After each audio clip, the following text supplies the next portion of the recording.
కేసీఆర్ ఆదేశాల మేరకు దానం నాగేందర్పై అనర్హత వేటు వెయ్యాలని స్పీకర్కు పిటిషన్ ఇచ్చాం.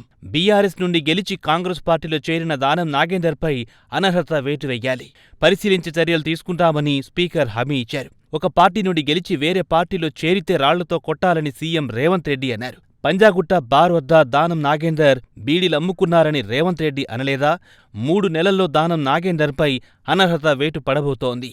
ఈ మేరకు సుప్రీంకోర్టు తీర్పుంది. మేము సమయం చూసి దెబ్బ కొడితే కాంగ్రెస్ కోలుకోలేదు. మేము గేట్లు తెరిస్తే కాంగ్రెస్ పార్టీ భూస్థాపితమవుతుంది.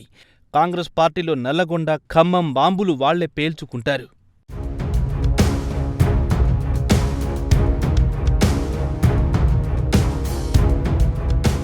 ఇది బీఆర్ఎస్ పార్టీలో తెలిసి కాంగ్రెస్ పార్టీలో చేరినందుకు దయచేసి మీరు తీసుకోవాలని డిస్క్వాలిఫై చేయాలని